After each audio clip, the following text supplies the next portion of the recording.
Welcome back to Let the Boys Watch, an entertainment podcast brought to you by Going Great Productions.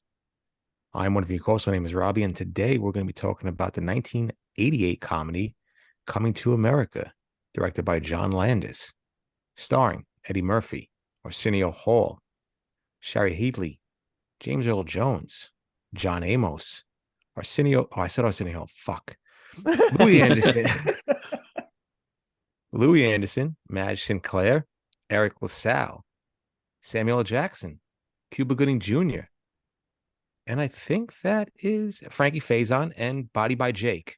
So Did you mention Cuba Gooding Jr.? I did. Did As the you man. did you mention that Tom Sizemore was up for a role in this movie, but he got Too fired many for doing drugs. drugs? Yeah, he was going to be King Jaffe, but he was fired because he was doing too many drugs. Did you guys hear Well, that Tom Sizemore was supposed to be in this movie, but he got fired for doing too many drugs? I think I heard that. I think I heard Tom Sizemore was supposed to be in this movie, but something happened with some drugs. Anyway, alongside me is a man who played Joe, the policeman, in the What's Going Down episode of That's My Mama, cousin Benny. How you doing? Good morning, my neighbor. How are you?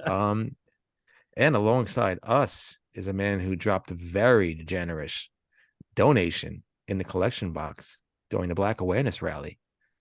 Our good friend and co-host Ryan. How's it going? Anything for the kids. That's it. So yeah, thanks, Robbie. And how are you today? I'm good. Good. Glad to Alive hear and it. kicking, Yeah. It's all you can be, right? That's it. So like Robbie said, this is Let the Boys Watch, and we are talking about one of my favorite comedies of all time, Coming to America. I believe Benny is the only one who has not seen it, right? Correct. And Robbie, I'm assuming, since we've talked about it before, that it is also one, maybe not one of your favorite, but definitely a very good comedy. What about that?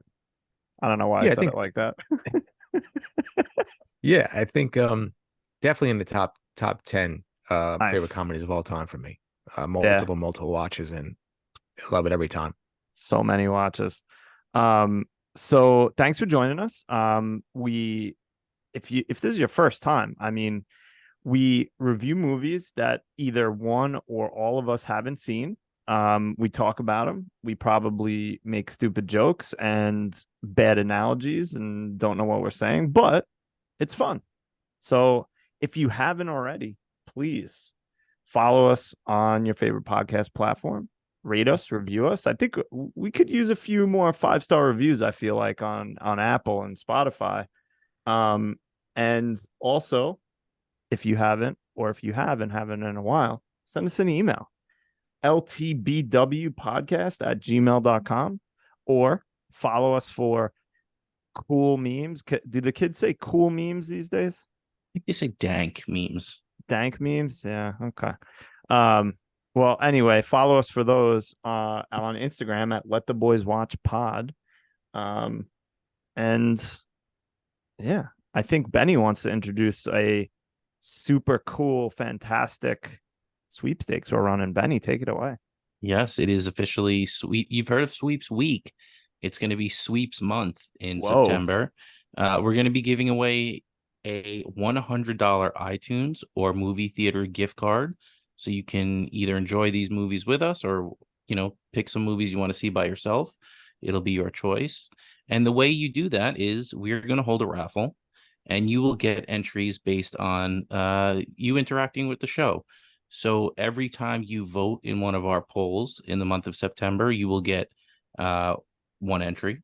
So up to 4 on the 4 weeks that we do polls that month.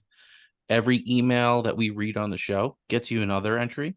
Obviously, you can't send just like fluff emails with no subject and go fuck yourself in the body, even though we would get a nice good chuckle out of that. But something that contributes to the show, you'll get an extra entry. And then if Ryan was mentioning leaving a review on Apple Podcasts, we will give you 3 extra entries if you have left a review or leave a new review. And you can send us the send us a screenshot of your review once it goes up, and we'll give you 3 extra entries.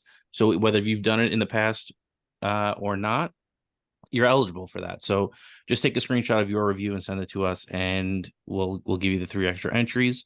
And then on October 1st, or whenever's convenient around that first of the month, we'll do a drawing and you will win, hopefully. So yeah, please interact with us in the month of September, and you could possibly win a crisp hundy. Buy all the McDowell's you want. Tell me about it. I had to get a fucking second job at McDowell's to pay for my portion of this this sweepstakes. Hey, I used to be on cleanup like you guys. Now I'm washing lettuce. Soon I'll be on fries. Then it's assistant manager. That's when the big bucks roll in. Shout out no, Kanye West a for year or stealing two. it. Yeah, he did steal that. I just want to add a quick, I guess maybe addendum to that, Benny, but there are 5 Fridays in September. So I believe Ooh. they may get 5 entries. Oh, boy, look out. Also, if you get paid on a bi-weekly or weekly schedule, you may be getting an extra paycheck in the month of September. So use it to send us money so we can pay for this $100 gift card. We're going to be going into heavy debt in the month of Heavy debt. September. Oh, man. We're going in the red. So, like I said before, Benny is the only one who has not seen Coming to America. So, Benny, what were your thoughts on this movie before going in? Had anyone ever told you should watch it? Like, was it on your list of movies you wanted to watch, or what? Well, I can give you that. Do we want to do emails first, or do we want to? Oh, geez. Oh, my That's God. okay. That's all right. I'll formulate some more thoughts, but Robbie's you want to get to the emails? distaste for me is palpable. I can see it on his face. Probably just quit the podcast. He's not saying anything. I apologize. No, well, Dennis, I was going to say something. I don't want to interrupt you because I know you don't interrupt me, so I don't want to interrupt you. Oh, I boy. never interrupt you. No. I'm sorry, but I'm especially sorry to those 3 people who emailed us and took the time to send an email. So, would anyone like to read their email first? Do we want to go in the order we received them? Yeah. Sure. If Robbie, if you're ready, I'm ready. please. The first email we received was from a friend of the program, cousin of the program, brother-in-law of the program. This one came from my brother-in-law, Brian, last name redacted. Very solid email as always. He titles his email subject "Following Up." Hey guys, sorry for this long email, but it's been a while since I've written in, so I needed to make up for lost time. First, I wanted to follow up my text message about Oppenheimer. Benny is correct. I didn't watch it on a premium screen, but I think that forced me to just focus on the other technical details of the movie. The acting was great, and the movie was solid as a history piece. I just thought it could have been a little tighter. It was a bit of a mess at some points, and I thought some parts of the movie deserved more time and attention, and some other parts could have been trimmed back. I do appreciate history, but not necessarily that time period. I'll be honest, I wasn't aware of the person, J. Robert Oppenheimer, before hearing about this movie. Einstein was the only character in the movie I was even aware existed. I even assumed Einstein created the atomic bomb, so I had no real foundation for the subject material going into it, which probably hurt. My text message was really just meant to temper expectations low for anyone going into it. It is a good movie, and Ryan and Robbie may very well end up giving it a 10, but I just didn't want them to go into it with that expectation. Benny, after hearing that, your hatred for Brian still at an 11? Well, let me tell you something, man. I feel like this is heavily passive aggressive towards me, and I don't appreciate it. So we're moving the Brian go fuck yourself scale up to 14 this week. Oh my God. I'm just kidding. It's like I said, I mean, I can understand where he's coming from, especially if you don't know much about this time period, you feel like you're getting a lot of information thrown at you very quickly. I had a baseline knowledge. I won't say that I'm, was very super heavily educated in the subject material, but I think that maybe helped me a little bit more, going into this movie. I still like that you guys are the hatred is through the roof. Oh, please don't tell him I don't want to see his face at Thanksgiving this year. Oh my God. He's not going to bring his rhubarb pie this year. So, Brian goes on to say, anyways, excited to hear the podcast about Coming to America. I think I prefer Trading Places in terms of Eddie Murphy movies from that era, but both are classics. Yeah, I haven't seen Trading Places. I have to get on Oof. that. One of these days, I might send out a wish list of movies I would like to hear you guys talk about, but I don't think anyone will give a shit. Well, we give a shit, and that's all that fucking matters. For now, I wanted to talk about one other thing. You guys covered a few movies with great opening scenes, so I wanted to follow up on that. You already covered Saving Private Ryan and Inglourious Basterds, which definitely make it onto my list. I would count The Departed as a 20-minute opening scene where it flashes back and forth between Leo and Matt Damon's characters. This is on the top of my head, so I'm going to forget a bunch, but some opening scenes I loved are Drive, Ryan Gosling being a getaway driver for a robbery and right into the opening credits. Intense getaway / chase scene, and the opening credits had a great song and great scenery. Yes, Drive is, Brian literally begged me to watch Drive, and for like 5 years I said absolutely not, and then I watched it and I was like, this is a great movie, and the soundtrack to this movie is fantastic, and Gosling is just amazing in this movie. I know, Benny, you haven't seen Drive, right? No. Right, Ryan, I know you have. It was a very, very good movie. Robbie, did you consider getting the jacket from Drive for a period of time? I did. I also considered quitting my job and just fucking being a driver for armed robberies, No. but that didn't work out. Don't give up on your dreams. I'm thinking about it. Right. Maybe tonight, I'll reach out to a couple of boys, see if they want to get a heist going. The next movie is Social Network. Mark Zuckerberg and his girlfriend sitting at a table and eventually breaking up.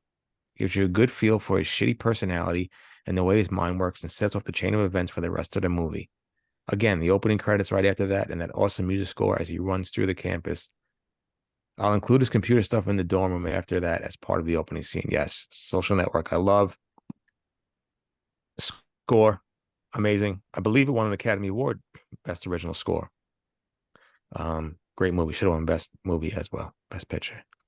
The Matrix. At the time, it was something I've never seen anything like, and was just a cool and exciting scene. Yep, totally agree. The Dark Knight, cool bank heist. Have to agree with that as well. Reservoir Dogs, cool dialogue and cool shot of the group walking together. Again, Benny, that's something you haven't seen, right? Right. I have to. I haven't seen it in a while either. I gotta watch that. Inception, similar to what I said about The Matrix, just something totally unique that I haven't seen before.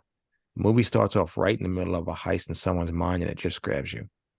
Inception, fantastic movie. And lastly, Terminator 2. Arnold first appearing and going into the biker bar.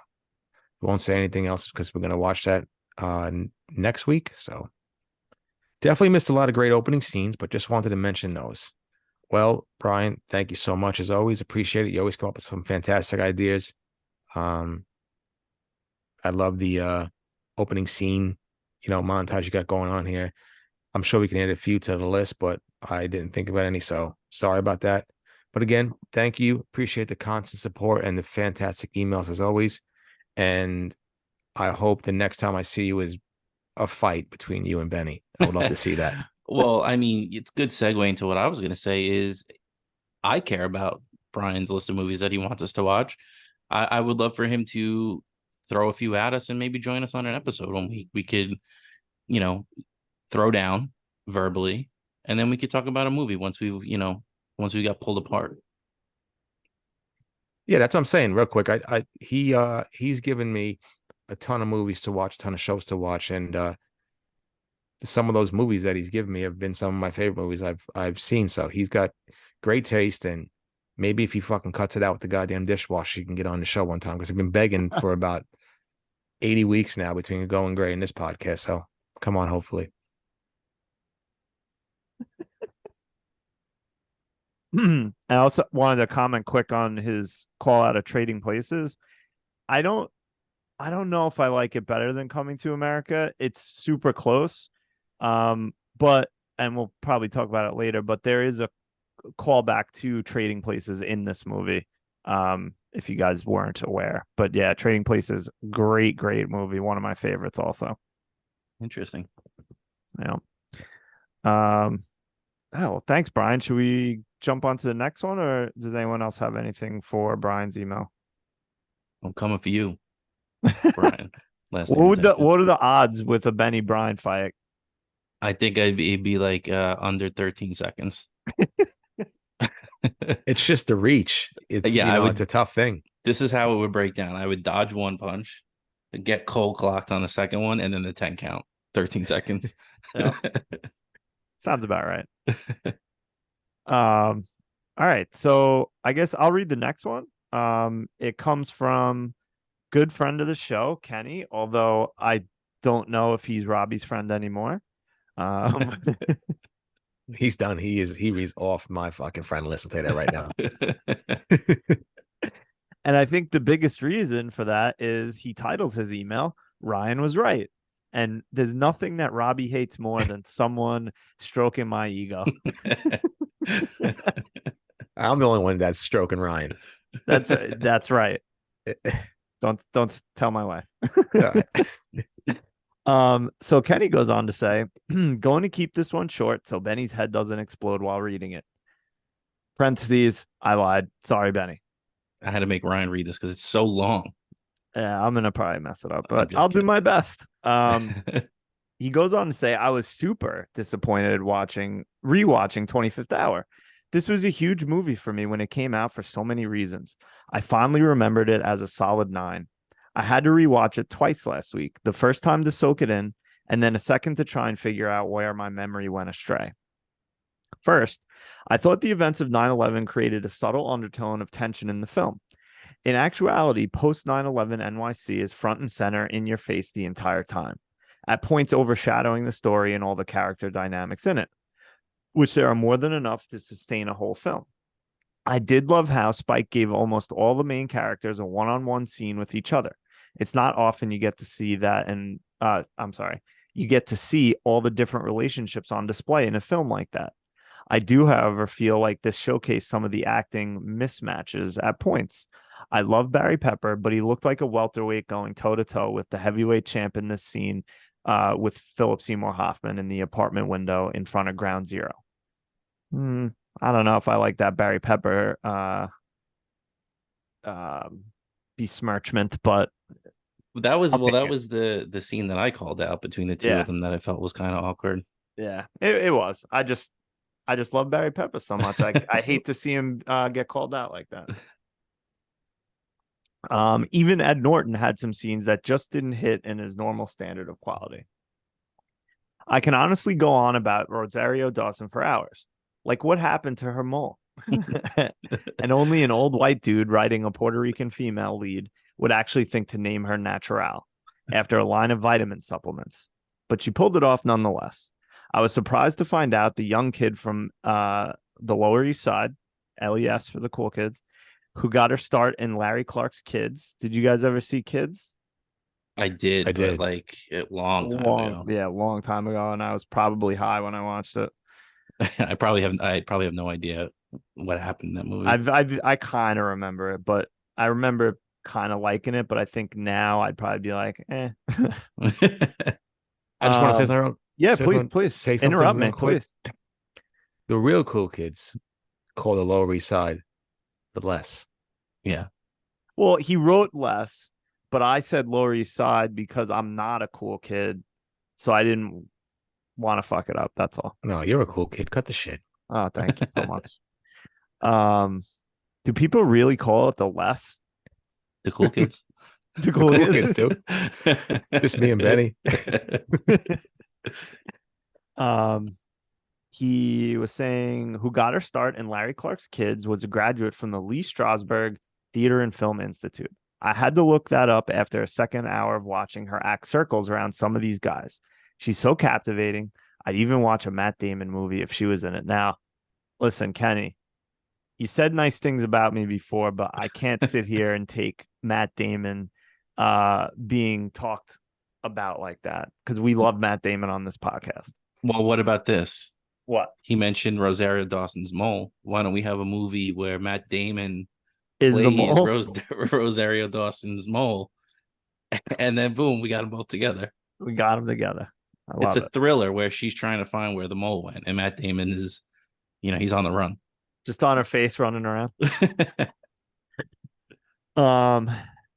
Also, I have to agree with Benny on the score, not the anti-Islam part.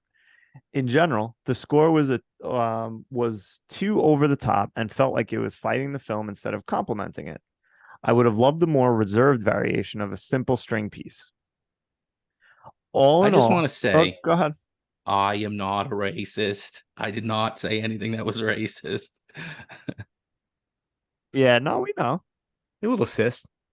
No, stop it, please. I'm gonna have to issue an apology video on Yeah, Instagram please, Live. please don't. Um, all in all, the whole film is worth it for the ending alone, which could have been a borderline excessive if it wasn't for Logan Roy's revelatory life lesson. NYC might feel like the center of the universe to New Yorkers, but there is more out there in the world. And even if you leave, you're still a New Yorker no matter where you wind up.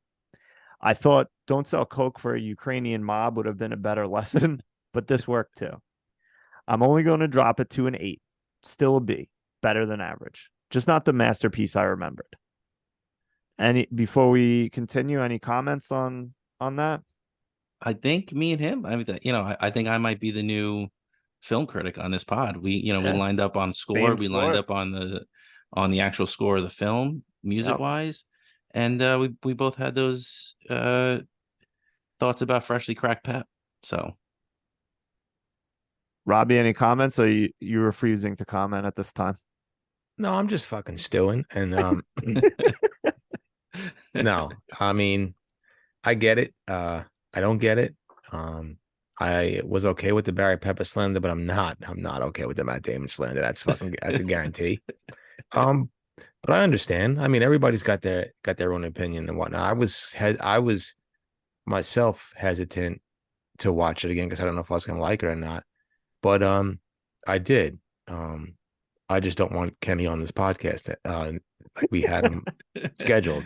But other than that, no, no. But I respect everybody's opinion. I understand. I loved it, but you know, not everybody's gonna like what I like, and I'm not gonna like what everybody likes. So I get it. I understand.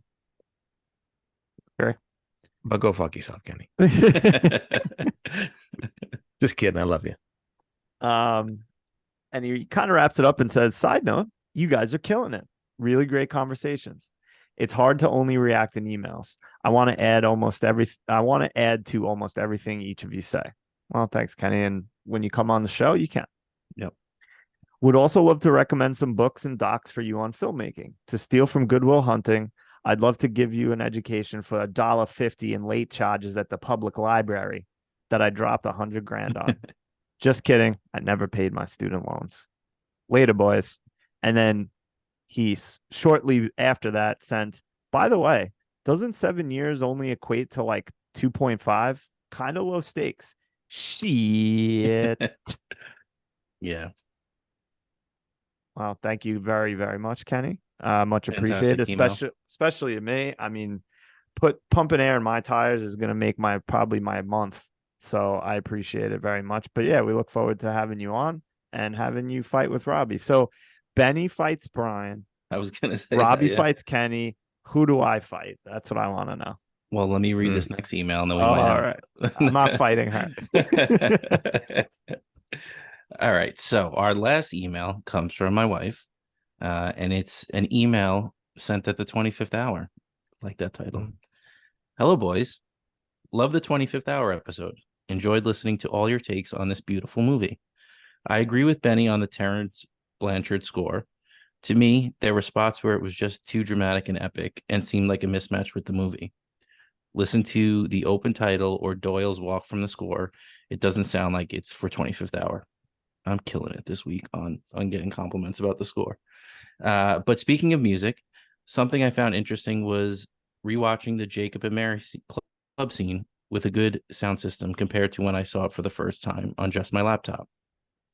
The sound of Simand, is that Robbie? I think that's right, Simon. Yeah.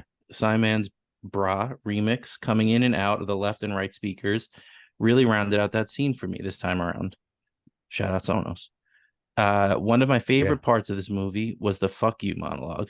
I know it can be an uncomfortable watch, but it's such a Spike Lee directorial flex, very reminiscent of his Do the Right Thing dueling racist scenes.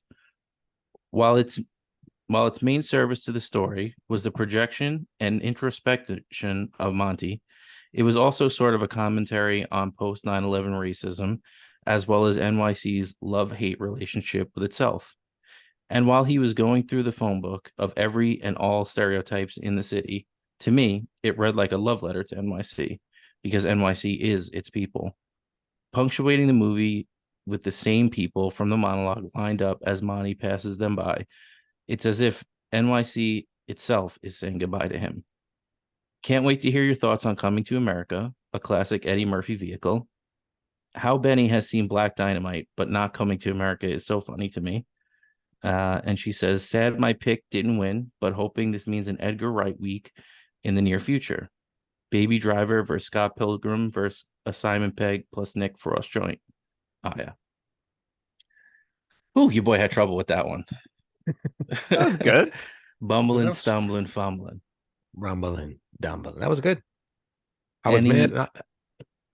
I was just, when I read that, I was mad that I forgot to mention basically every race that he ripped to shreds was waving goodbye to him at the end of the movie. Yeah. Yeah, that with was those a huge good, smiles on their face. Yeah. I do, I love her explanation of the whole "fuck you" speech because, yeah, I mean, for the first time watching that movie, it is a little cringy, but you know, Robbie, was pretty eloquent with the way he talked about it last week, saying how he's just having all this inner hatred, but at the end of it, he comes around. He's like, "No, fuck you. You're the one that caused this. So don't blame it on everybody else. Blame it on yourself." I think you're right. I am gonna fight her because of all the slander in that email. No.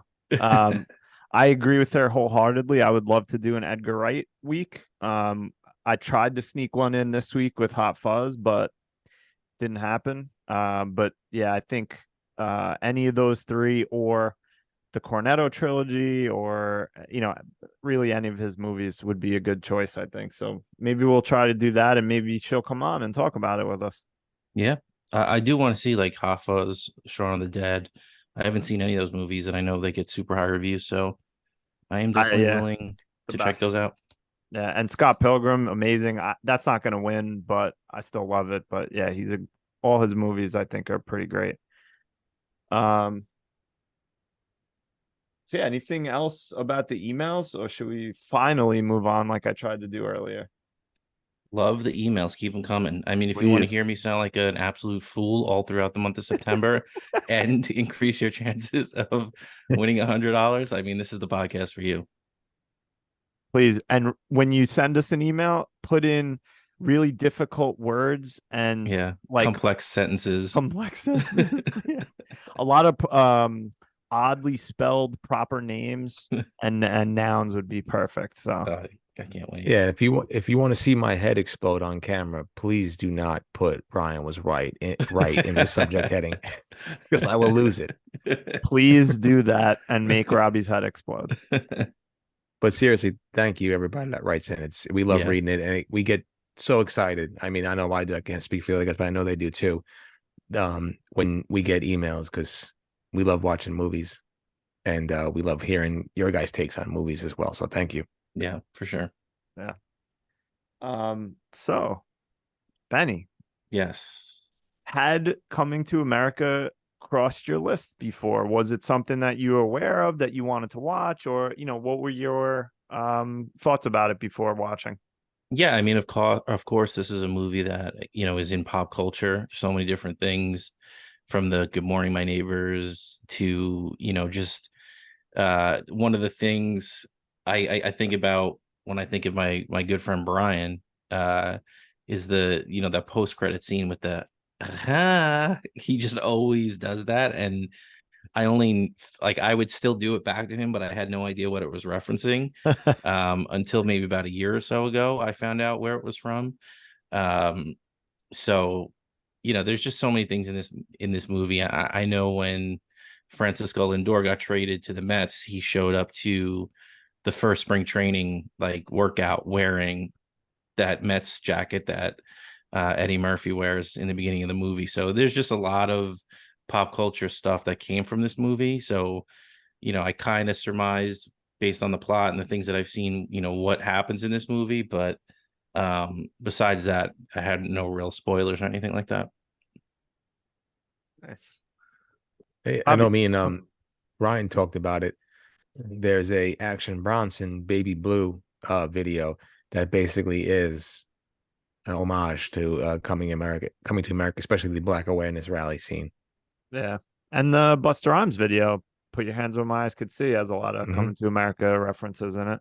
So now you can finally understand those music videos, Benny. Yeah, thankfully. I've been waiting fucking 30 years.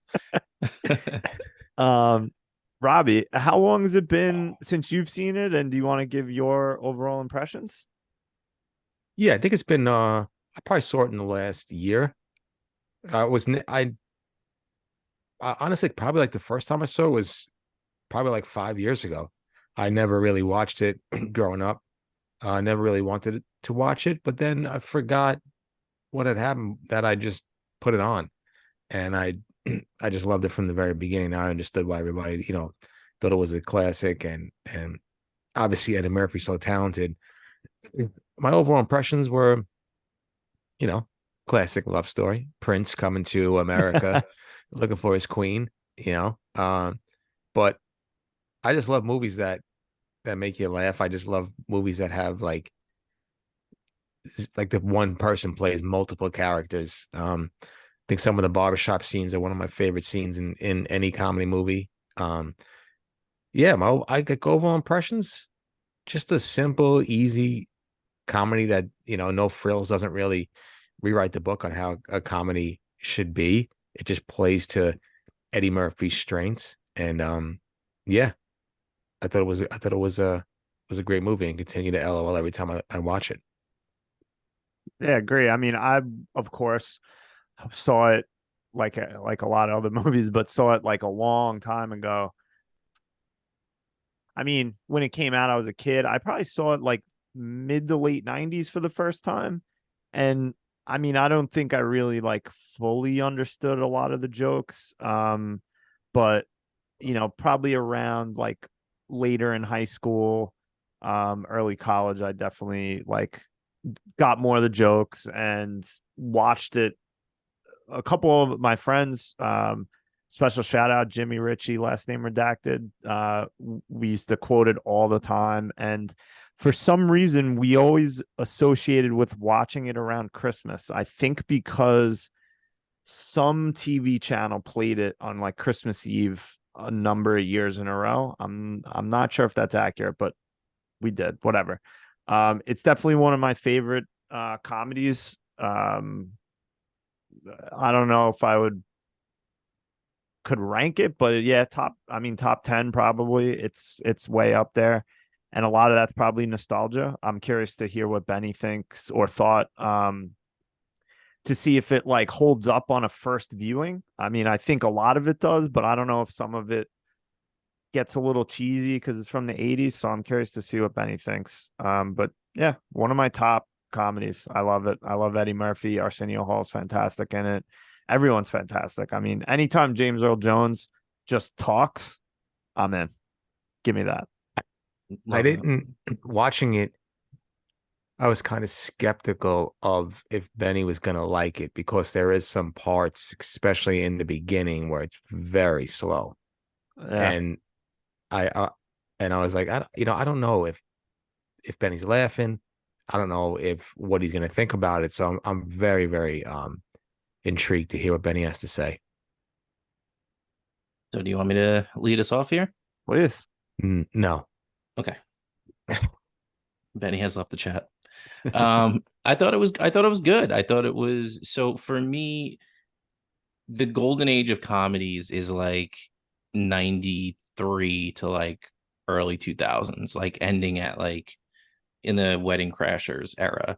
I feel like everything before that and after that is either trying too hard or there's a lot of like stuff that's kind of corny.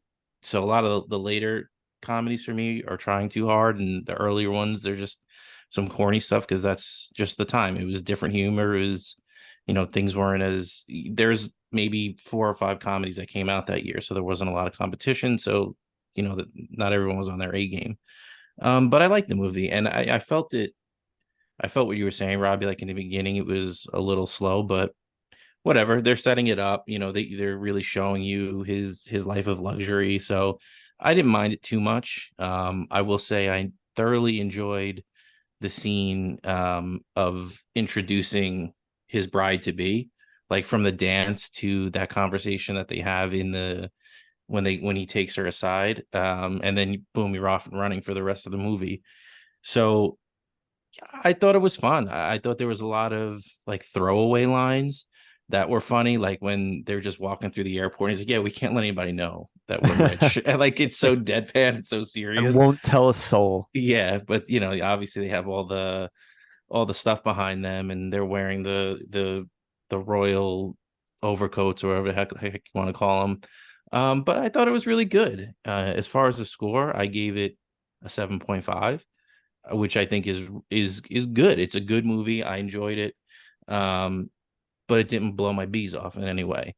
But there are a lot of LOL moments and a lot of like chuckle moments, but it wasn't something where I was like, wow, this is in my top 10 comedy wise of all time. But again, I enjoyed it a lot. Robbie, you want to go with your score, or you want me to go? I can go, sure. So it's tough on here for me to not to separate the movies like with comedies and dramas. So like I don't really want to rate these movies like some comedies higher than some of these dramas. So I definitely think it's better than Princess Bride, and I did rate Princess Bride 8.3, so I'm gonna have to go a little higher than that if I'm gonna base it on that. Um, I just enjoyed this movie. I think it's hilarious. Still watching it yesterday. There's like Arsenio Hall made me laugh so many times. Some of the characters he played was just fucking awesome. I could do. I feel like maybe Akeem was that's who he was supposed to be, like kind of nonchalant, not showing so much emotion, but just being somebody that was not stone faced, I want to say, but just was like, whatever, a little dry. But I think all the other bit characters and the barbershop scenes and all the characters that Arsenio and Eddie played really made this movie what it is. I think John Amos was fantastic as the dad. McDowell was hilarious. There were some good scenes in there. I mean, you could just see Samuel L. Jackson. He was in there for 3 minutes, but he was just completely out acting everybody in that fucking movie. And I just love how he basically was just playing Jules Winfield, a broke Jules Winfield in this movie, and I loved it. Louis Anderson was great. As far as plums for me, I'm gonna have to go 8.7 plums. Basing that off of how I ranked Princess Bride. Maybe my scores are a little too high. Maybe I need to rewrite my scores, but as far as comedies goes, this is definitely in my top 10. Probably, at 10, I would say there's a lot more comedy, especially like Benny said from the 90s, and especially, it's Judd Apatow, the Wedding Crashers, the Anchormans that are a lot higher in my book. But 8.7 for a classic movie, movie that I can go back to time and time again. So, yeah, that's my plum. Yeah, so I get what you guys are saying, and I agree. Like, should this movie be in the same rankings as some of the other movies we rated? Like, when it comes to actual cinema, like probably not. It's not like a better movie than some of the dramas that we've watched. But my scale heavily is influenced by like how often I would want to watch this movie. I don't love the fact that nostalgia influences me, but it does. It's hard to deny that I love this movie for a number of years, so I can't sort of separate that.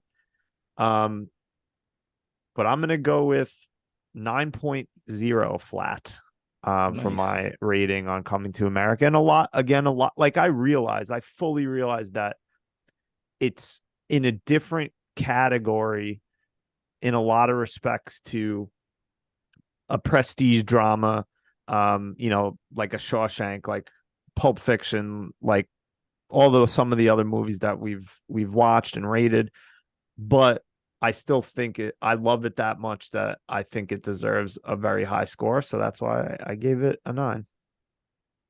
Yeah, and I think that it's like this is your scale. It's not we're Right. not writing these and putting them in the Library of Congress as like, the definitive score of these movies. So I definitely get that. I think, as much as I want to separate everything and be like, okay, what was this out of 10 as far as a comedy? And what was this out of 10 as a drama? Like, I don't know. I kind of like that I'm grading them all against each other, but I definitely, because it is a comedy, it got bumped up a little bit more. But I do like kind of comparing, how these, like you said, Ryan, like what I want to watch again.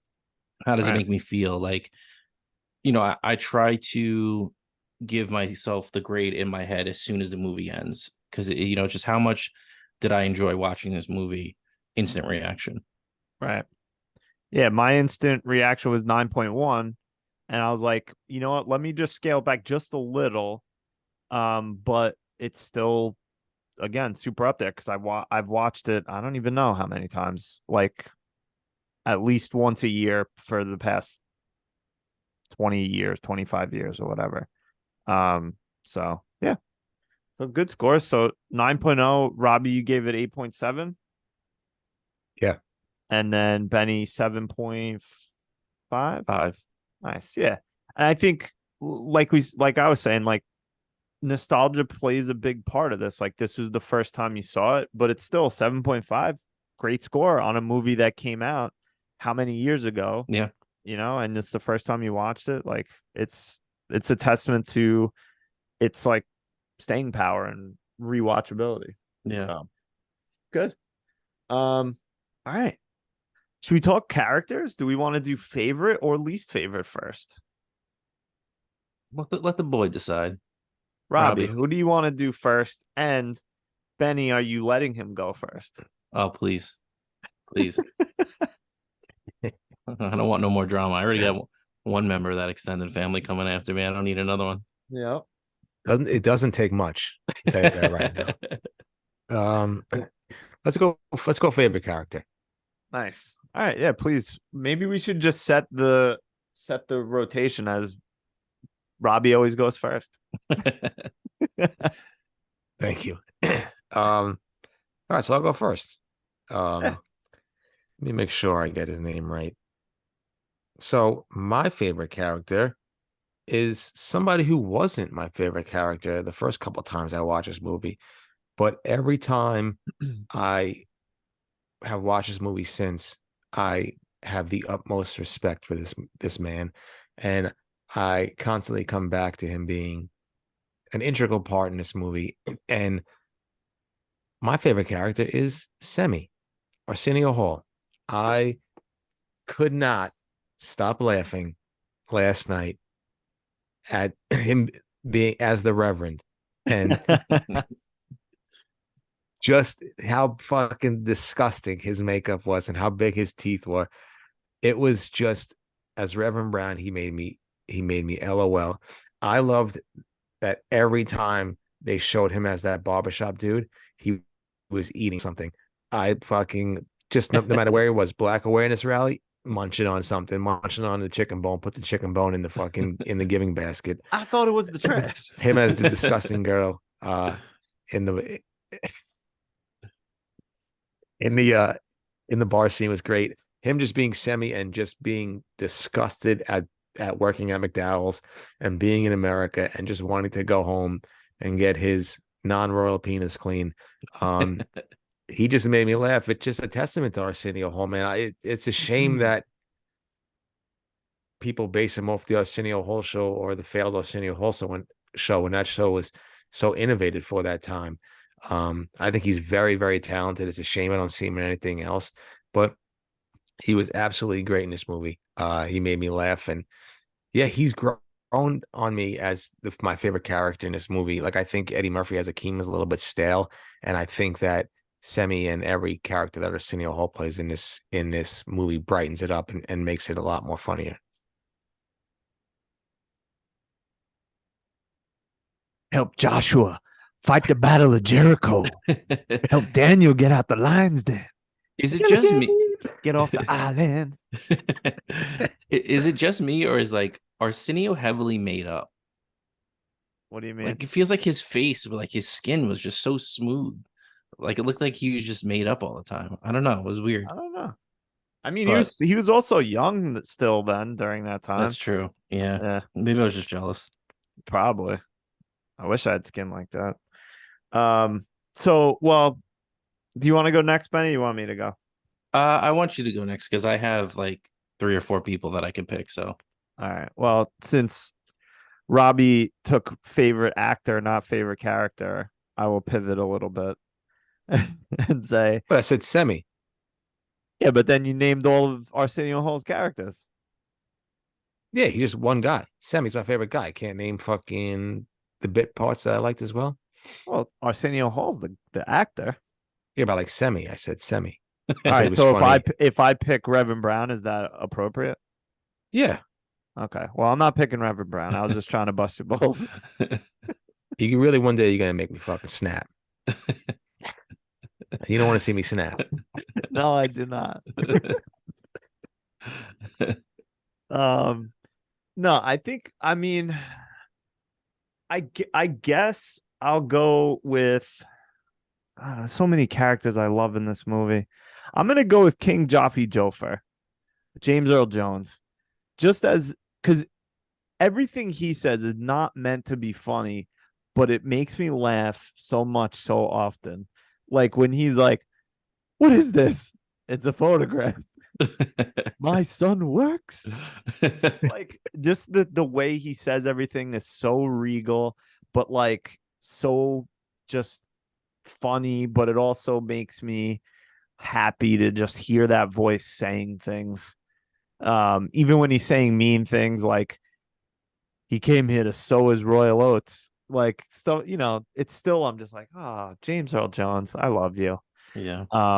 But I think there's a lot of characters I love in this movie, so I'm sure there'll be a lot of Ani mentions if Benny doesn't get all of them. Yeah, there's a ton of Ani mentions for me, but like I'm honestly surprised that he slipped to me. So I feel like I got to take him because I thought Eddie Murphy was great, Of course. as Prince Akeem. Like I get what you're saying, Robbie, like how he's so aloof, but to me that kind of just drives the point home about how like this dude has had no conflict whatsoever in his life ever. Whether it's like wiping his own ass, like he mentioned, or not having to hold the toothbrush when he's brushing his teeth, like all of that stuff that would cause him to have reactions in this movie, like what does he care? Like none of that stuff matters. So like him mopping the floor or anything that would annoy a normal person, it doesn't affect him because he's got that just that outlook on life. But I thought he was funny. I love when he's mopping the floor the first time he sees Lisa in her office and he's just got that shit-eating grin and he's going back and forth. um the awkward conversation that they have, the scene where he's got all of the suitcases outside the apartment, they just leave him behind and there's just not a care in the world, how much he wants to have a shitty apartment. Just like even when Semi makes it better, he demands to switch the apartment. I thought he was great. I'm supposed to be a poor man. Yeah, so I loved all the little like the literary references and just kind of those great life quotes that he had. I liked the character. I just thought he was great. Yeah, agree. And then to steal a move from Robbie, all the other characters that Eddie Murphy played were That's all true. fantastic. Which of They, the many were your favorite? I don't know, they're all so good, and both of them, like Robbie was saying, Arsenio killed it, and Eddie killed it. Those characters they played were so good. The guys in the barbershop, Randy Watson, Reverend Brown, the woman at the bar, like so good, all of them. I don't even know if I have a favorite. I just think like the one thing I got from the movie was like just how much fun the two of them were probably having. so much. like doing all this stuff. So I feel like that came across on the screen, which made it endearing because it just seemed like these guys were just having fun with each other the whole time. I have so much respect for actors that like, how is it like how could you not be laughing that entire time? Like when Yeah. they're doing takes. Like I don't know if I could ever not do that. Like if we were in a scene where Robbie was angry, I wouldn't stop laughing because it makes me laugh. I love it. Yeah. What about some other Ani mentions? Because I definitely have a few. Robbie, do you have any? Yeah, go with the landlord, Frankie Faison. Yes. It's a shame what they did to that dog. Uh, him just taking advantage of these two guys when they come in, just putting them in a fucking basically a police taped apartment room when he's yelling at the guy who fell down the steps. You pulling That, that that that fake. pulling down the shit on me. You conscious. uh, I love Clint Smith, Eddie Murphy's childhood friend who played one of the guys in the barbershop. You ain't never met Martin Luther the King. Obviously, Louis Anderson. But that's about. I don't want to steal everybody else's thunder. Those are all good. We can't forget. I mean, can't forget the Queen. She was great, and the two sisters. Like even though oh, what the hell's her name?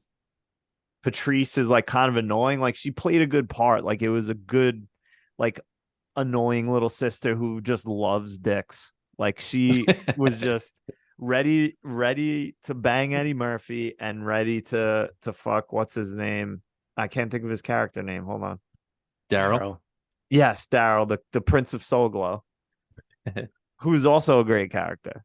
Yeah, I was gonna say that one of my Ani mentions is definitely Eric LaSalle as Yeah. Daryl. Like he just plays the fucking heel so Yeah. well. That perm is it's just perfect. He looks like somebody straight out of Play a Haters Ball. Like he's just Exactly. the pampered model. I love it. I love his character. I love the way he plays it.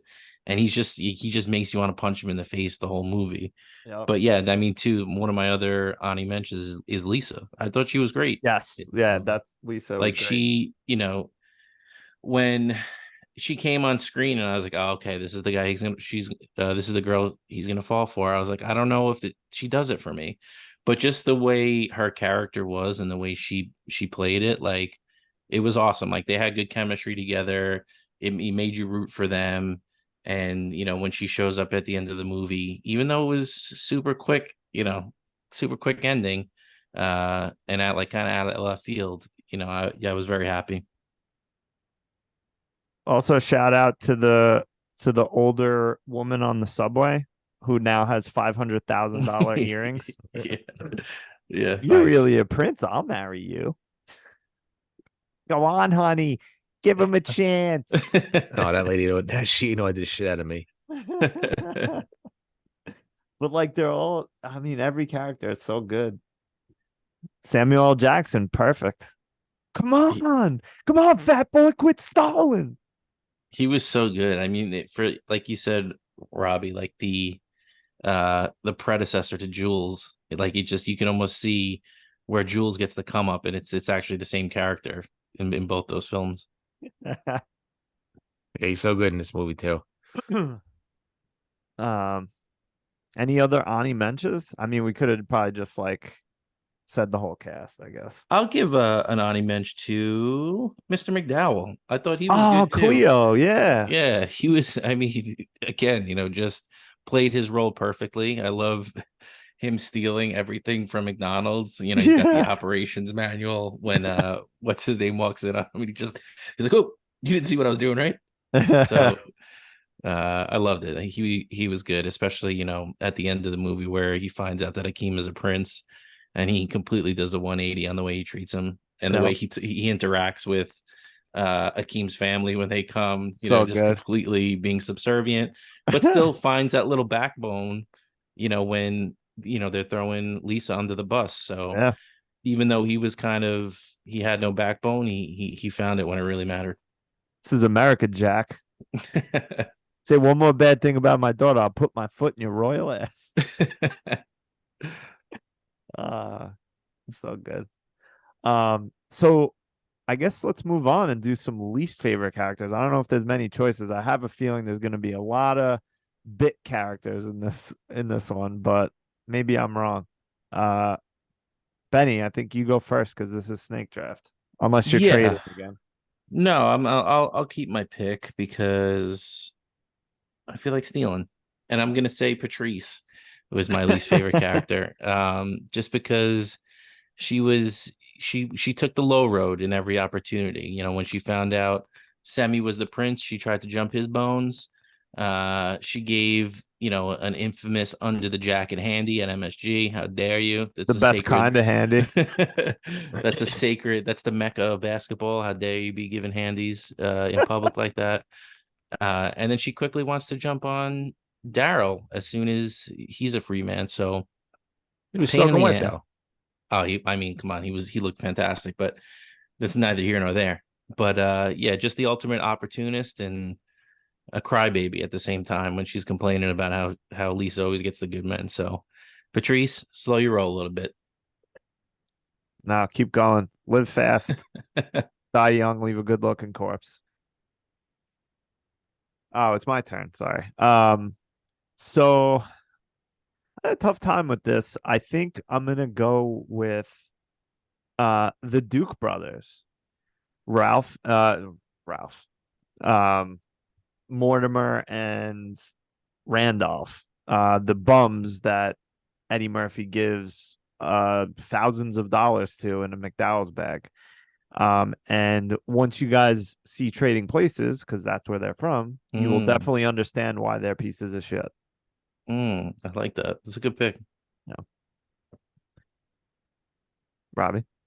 Well, my least favorite character is you, Ryan, for always trying to fucking rile me up, always trying to question my shit, What did I do? getting under my skin about Semi. Um, no, my least favorite character is every fucking character at the Black Awareness Rally who didn't show respect to the young god, the king, Randy Good Watson. pick. Good pick. Great pick. How I wanted to go Eric LaSalle's character for not giving cash, but I love just him throwing the milkshake at a kid.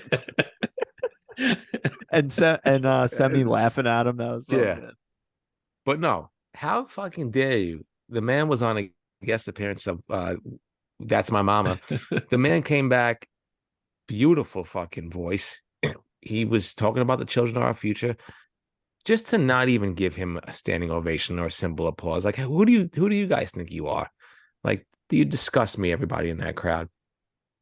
Randy Watson, you deserved a lot more respect than that. And I hope you found it when you went on the road to perform a sexual chocolate because you deserve it. I love that pick. Chocolate. That's a fantastic pick.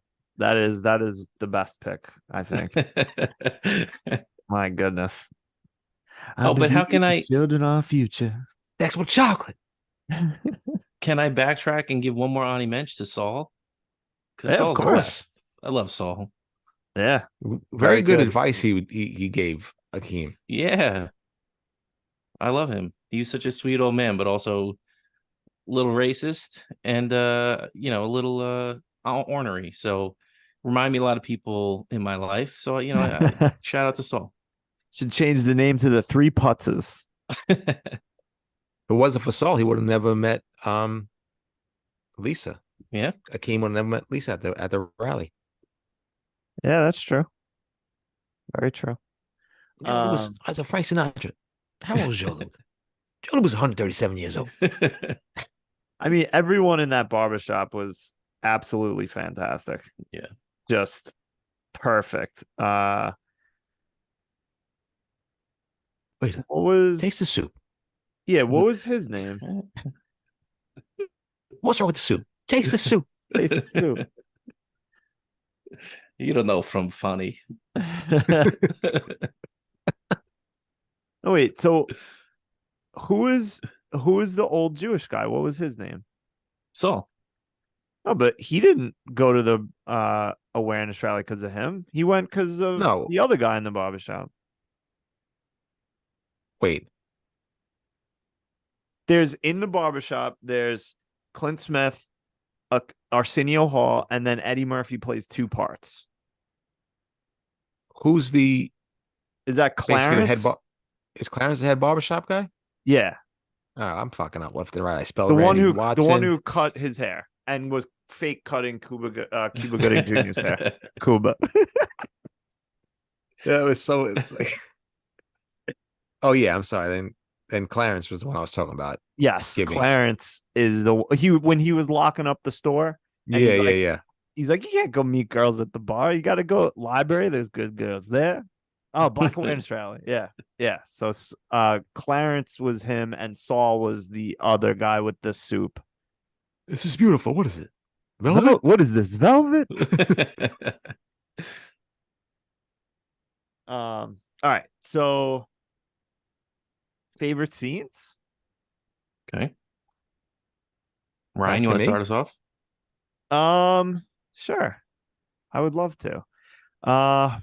Man, this is hard. I think my favorite scene. I know you guys said it. Fuck, do I want to pick this? I know you guys said it was a little slow, but I love the beginning scene when he's like getting ready and you see all the opulence and the, pampering. Um, it's hard to pick like a scene later in the movie because it's so quick and there's like a lot of fast jokes and then it's like it goes and whatever. So I guess I don't know. I think I'll pick that even though I'm making a mistake right now. So you guys picked the scenes I should have picked. All right. Robbie, you want to go? Sure, you don't mind. My favorite scene is the Black Awareness Rally. I just love it. Obviously, like I said, Randy Watson makes an appearance. Beautiful singing voice. You get everybody basically in the movie. Every character, except for like Louis Anderson and a few others, are in that scene. You get the dudes from the barbershop in there just fucking being some old complaining bastards, which I loved. Them arguing over if they're gonna put money in the basket. You get Daryl just being a scummy son of a bitch, not putting any money in a basket. This is the first time you get to see Cleo and Lisa and Patrice, and yeah, I just love this scene. It makes me laugh every time. I mean, it's an iconic scene. I mean, multiple references to it, like we said in music videos. Sexual chocolate is, Randy Watson is always, prominent in pop culture.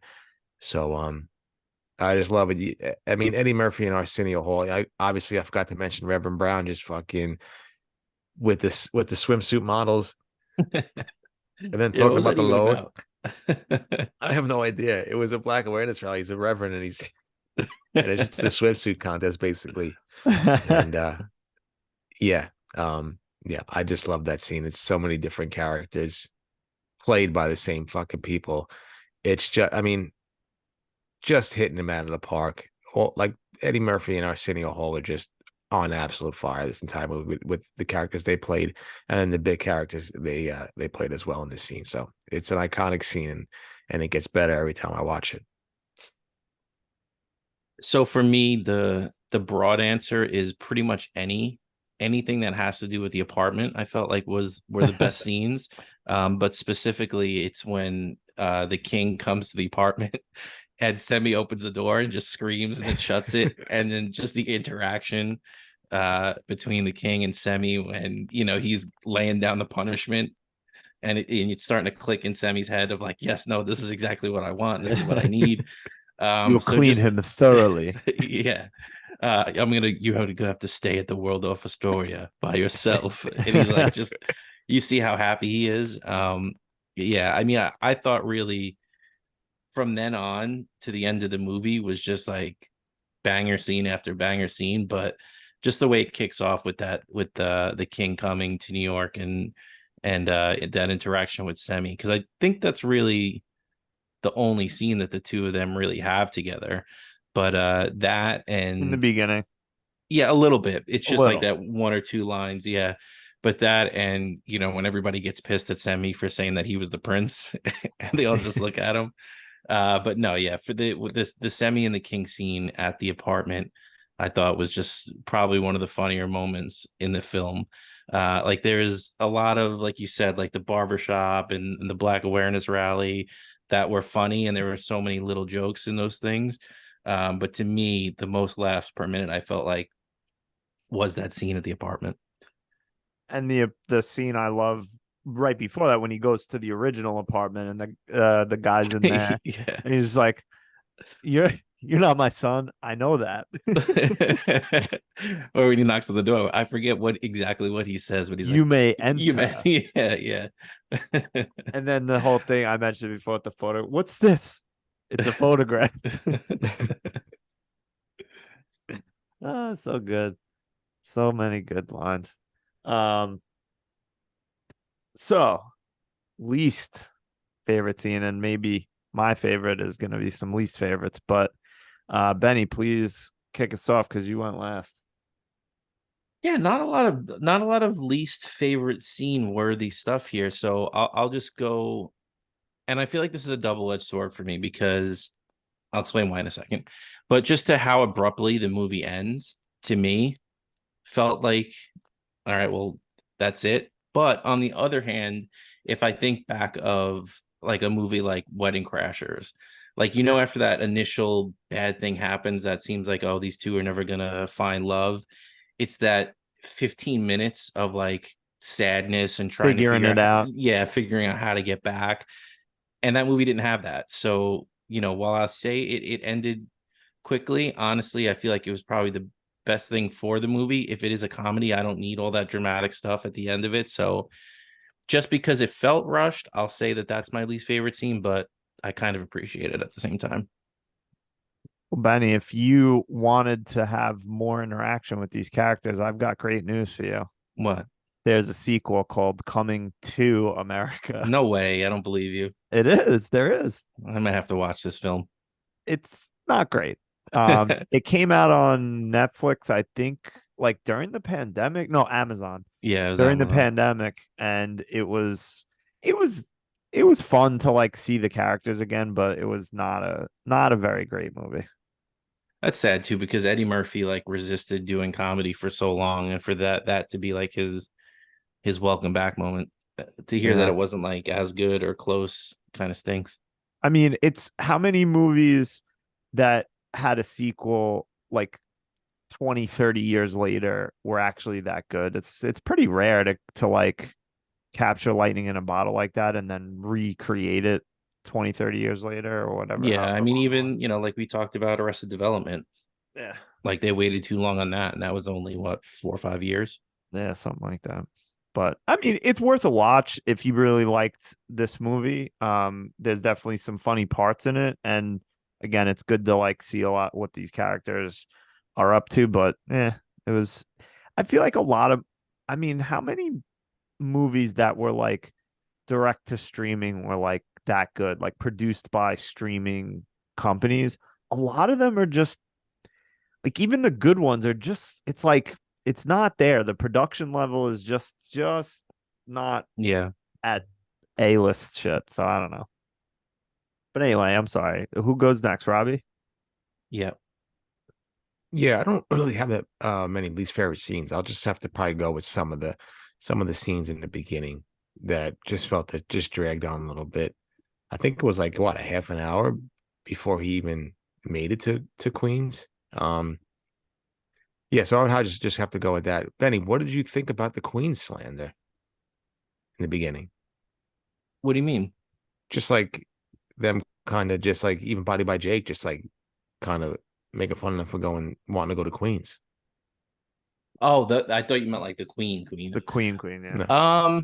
Listen, Queens in the 80s, not Queens right now. So I understood it. Especially the parts that they went to. If they decided to come to Sunnyside, Long Island City, you never know, might have had a little bit better time.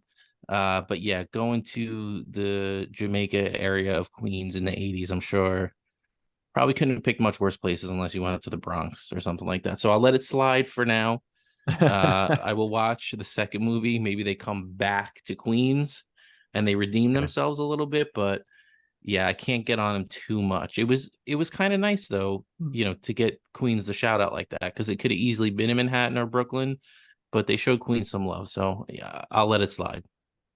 And I just want to tell him, just don't get on the Flushing bound subway. Yes, yes. You want to go towards Manhattan. You want that side of Queens. Yeah, please don't do what I did twice. How about that subway in the film? Like that was absolutely covered in graffiti. Which was, I mean, it's pretty true to life. I'm sure they Yeah. shot it on like No, a it was. real. I was actually gonna give that scene a shout out and say it was might have been my favorite. I really enjoyed the subway scene. I thought it was well acted and just kind of cool. And it's just like a little, obviously not what they intended to do, but it's like a little shout out to old school NYC. So Yeah, I agree. Um, my least favorite scene was, and not the whole scene, but at the party at the McDowell house, the Jenks family decided to completely ruin Mr. McDowell's couch. with Like this logo. if you know you have product in your hair, don't lean on a cloth couch like that. That couch is stained forever. You have to get a new couch. I love the drip marks too. Like it's Yeah, not yeah. just a blob. Like there's actually drips coming down. This is so funny. Yeah.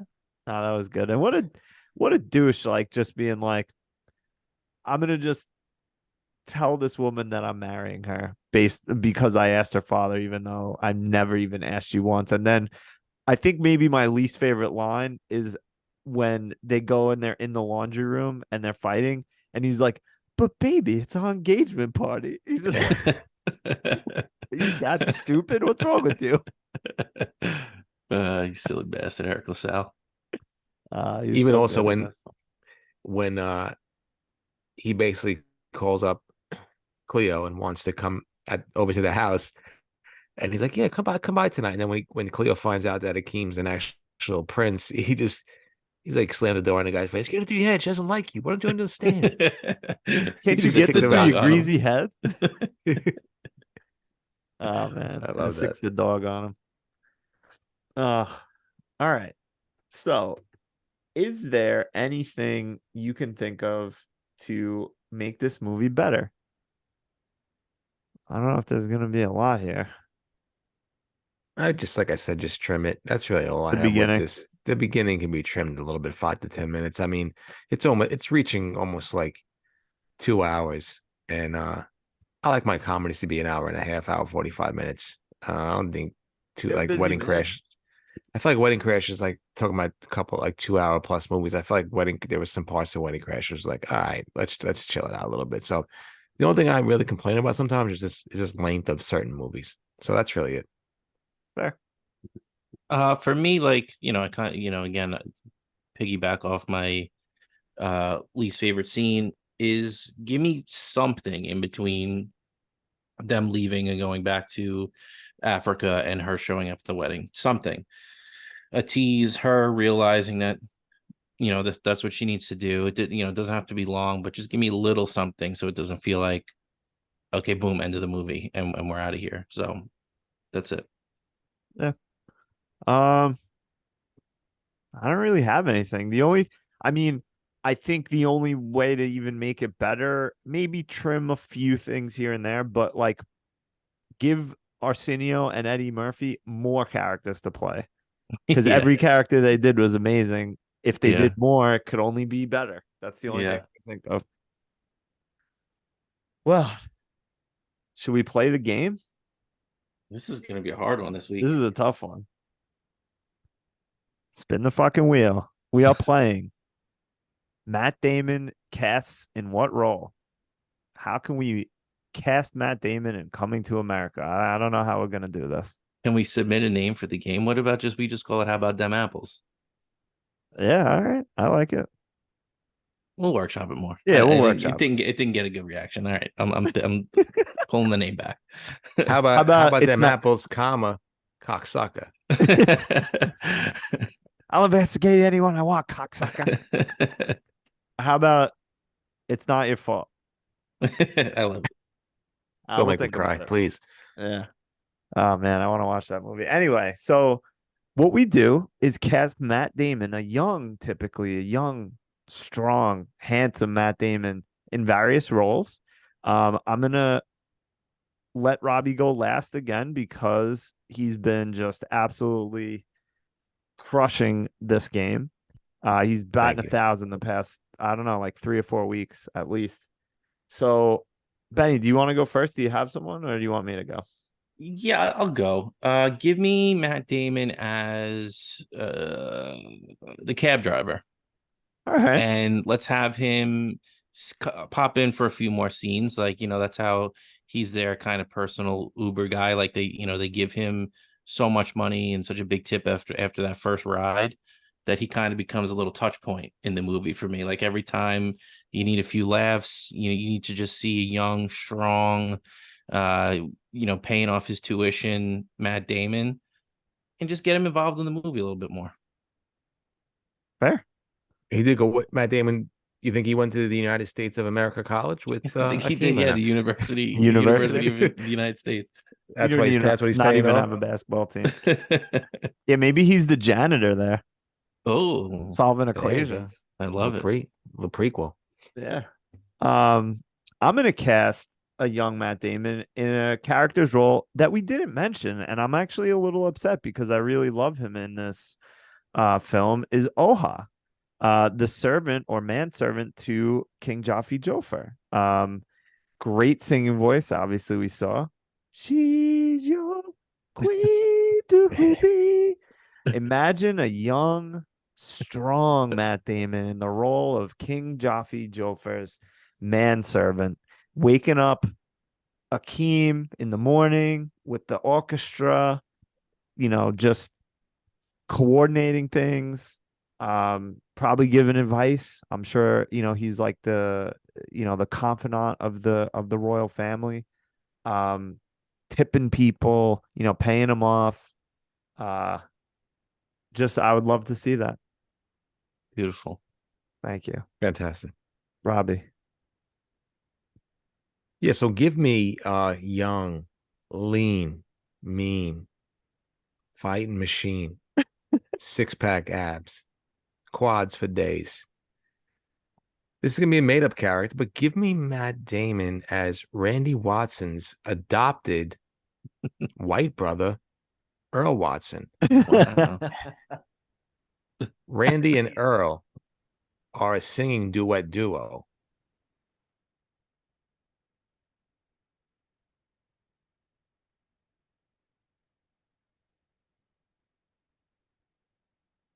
Benny, can you hear him? You can? It's just me?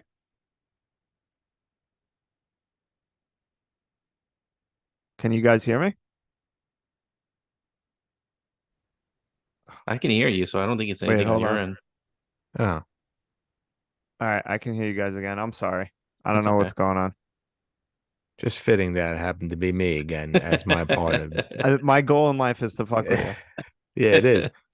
And my goal in You life know is to what? not go to prison for 7 years for snapping. You know what? Why don't you? I can cut that out. Why don't you? Why don't you start from the top, if you want? No, it's fine. I don't want you to cut that out. It's nothing crazy. All right. Just give me, like I said, Matt Damon as an adopted Earl Watson, Randy Watson's adopted white stepbrother, and put him in the scene as a Black awareness rally, and them going back and forth, maybe singing a little Ebony and Ivory, to coincide with "We Are the Children of the Future." But yeah, I'd love to see those two have a little spin-off and you know, go on tour around the country and just slay every kind of fucking tang that they can. And go to any Black awareness rally. I wouldn't say white awareness rally. Hello, that's a little racist, but I don't want to say that. But yeah, just give me Matt Damon as Earl Watson, a singer of Sexual Chocolate. I think he already showed his fantastic ability to sing in Eurotrip with Scotty Doesn't Know. That's So true. I think a young, lean, mean vocal range machine as Earl Watson. I feel like Did it I can again. see him playing the guitar. Of course, he could do it all. The guy, That's true. he's a math whiz. He's He Jason can sing, Bourne. he can dance, he can fight, he can The love. fuck. He can suck. He can do whatever he wants. You can solve an equation. Very true. Think this shit is hard? That shit is easy for me. Is there anything else that we need to talk about when it comes to Coming to America? Oh, shout out Niles Rogers. Yes, thank you. I wanted to bring that up. Thank you for doing that. You want to say anything? I just thought I loved the score. I love the music. Give me a little anytime I get a little funky Nile Rodgers, I'm here Yes. for it. Agree. And it's funny, I was gonna say like too about the screenplay, but there was actually a lawsuit that claimed that the screenplay writers stole the idea from someone, but I don't know. I mean, Eddie Murphy came up with the idea, and then the two screenwriters who wrote a lot of stuff with Eddie, I think on SNL and stuff like that. But apparently there was a lawsuit, and some guy won a bunch of money Really? from them. Yeah, apparently. But I mean, I don't know. Like the story, the concept of the story is not like that original. I mean, it's original, but like it's like Cinderella, but with a king and going to Queens. I don't know. Yeah. Interesting. Yeah. Yeah. The only thing I want to just reiterate is how much I love this movie and how happy it makes me feel. I would have definitely loved to watch Black Dynamite, which was your suggestion, Benny, this week. Maybe we'll get that back in. And I would have also loved to watch Hot Fuzz with you guys. But maybe we'll also get that back in on Edgar Wright week. Anything else? Get your Shout out voting John shoes on. Amos for actually falling in that scene and then kept it in. He Yeah. really Oh, fell when he's walking going up the step. stairs. Yeah. And the music during that was funny too. That was a great scene too. Probably went out for a pizza. You know these kids. You know these kids. He throws Aeolian into the lazy boy. And I love when then he's talking to the king and she's like in the background, like struggling to get out of it. So good.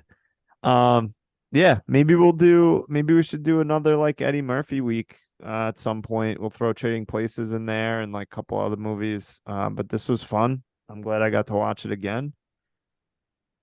I don't know. I think that's it. Yeah. Get ready to vote and Yeah, win get $100. ready.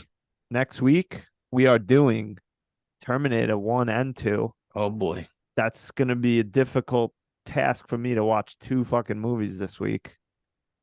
But we're doing it for one of our biggest fans.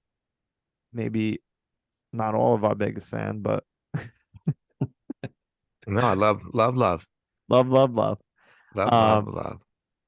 So check us out for that. So there's not going to be a vote this week. Maybe we'll throw something, I don't know, something else up there on Friday or something like that. Have them vote for their favorite Terminator movie. Yeah. Do we even put in the other ones? Yeah, for sure. So Robbie, you saw both Terminators? Yes. And Benny, have you seen one or either of them? I've seen no Terminators. Wow, I love it. This is my favorite that you're seeing all these things for the first time. I know. It's crazy. I can't wait. Have you to seen talk The about it. Governor? Yes, have you Please, seen I was him? a huge fan of the Governor. Go Chargers, go. Go Chargers. Chargers.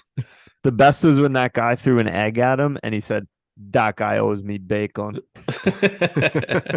What a smooth guy, man. So funny. So check us out next week. Again, remember, rate, review, follow, and send us an email, ltbwpodcast@gmail.com. Let us know how we did with Coming to America and let us know your thoughts on Terminators 1 and 2. We look forward to hearing from you. So thank you for listening. Robbie, tell them good night. Good night, Reverend Brown.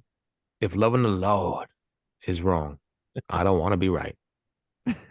Yes. Yes. Fuck you too. Oh, so good.